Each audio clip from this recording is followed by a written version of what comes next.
Assalamualaikum warahmatullahi wabarakatuh. I would like to talk about the Islamic economic system as a key for economic justice.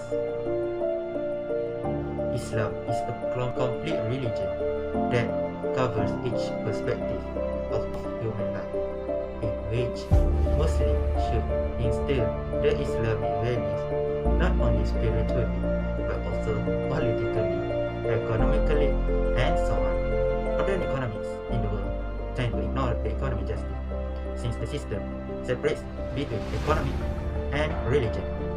Then came the Islamic economic system, which can be used to solve the problem.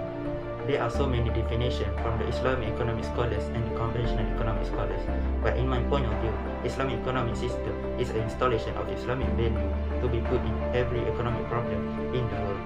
For example, the problem of interest in the commercial bank that have burdened the people can be settled with the concept of Monologue, which is profit and loss sharing. With this concept, it will be justice and fairness among the people. According to Hanif, there are 4 stages of establishing the Islamic economic methodology. The first step is the need for looking the evidence in which the verses from the 2 main sources of Islam, which is Al-Quran and Hadith, that have relation to economics, and 4 worldview that have derived from the Islamic economic vision, which is Tawheed, man, nature, and the religion.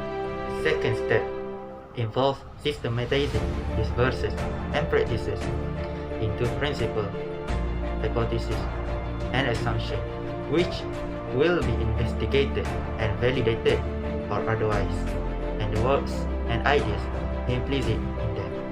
The third stage includes the study and shifting of contemporary Western economic thought, which inherit an extension of the second. The fourth stage include the checking of theories or the problem of authority and legitimacy in general ways. The last step will make an adjustment between the subject of Islamic economy and the situation today to make it suitable to apply within the country. It is believed by Nagoka that the Islamic economic system was introduced in the 1970s to 1980s. It started in Sudan, Iran, and Pakistan. As for Pakistan, it started by Ziaul Haq in 1979 when he imposed a project to Islamize the commercial bank in 1981. Then the project then finished in 1985. As for Iran, after the Iranian Revolution in 1979, they started to implement the Islamic economic system within their country. As for Sudan, they started to impose the Islamic economic system in the regime of Ja'far Numr. But does it really make sense? The Islamic economic system only introduced in that time. As we think about it, the main sources of Islamic economic system derived from the Al-Quran and Hadith, which is the main sources of Islam. Do we ever think what the economic system that Prophet Mohamed when he prohibited riba back in his era? It should be the Islamic economic system, right? But the system was informal. We can say that the Islamic economic system was a longer economic system than the conventional economic system that we know today. The Islamic economic system becomes stronger and influenced many countries to adapt it when the first international conference of Islamic economy was held in Mecca in 1976.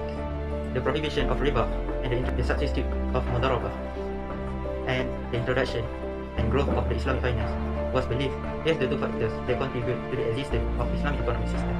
This, to perspective, helps the Islamic economic system to be growth and well known all around the world. There are 3 issues that leads to the problem in Islamic economic system. The first one is the problem of informal economy. Second one is the problem of informal employment.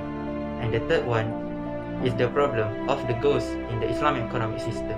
Islamic economics tend to recognize the formal economy, like state and market, and do not recognize the informal economy. This will create a real world problem in the Islamic economic system. The informal economy is the portion of the activities that have not been taxed or governed by the government or any authority. It is not to be said that the informal economy are illegal, haram, and makruh. But there are some of the activities are legal but not being registered and acknowledged by the government.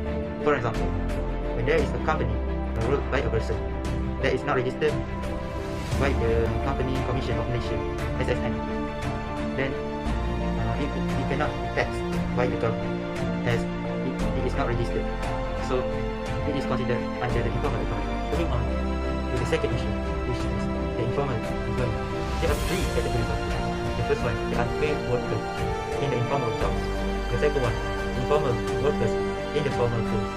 And the third one is household essential jobs. The data by the Ministry of Human Resources and Department of Statistics Nation shows that the lack of understanding in the procedure to register the business and the high cost in order to register the business are the factors that contribute to the existence of informal employment.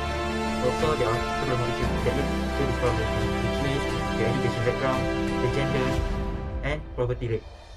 The third issue is the issue of ghosts in Islamic economic system. The spirit of capitalism that derived from the conventional economics that brings into the Islamic economics are the ghosts. Catalan similarized this issue with the story of Hamlet Ghost by William Shakespeare. It is to be said that there is no solid methodology of Islamic economic system in which they have to bring the ghost into their own methodology. The first one, the Islamic economic system need to recognize the informal economy and take it as one of the contribution for the system.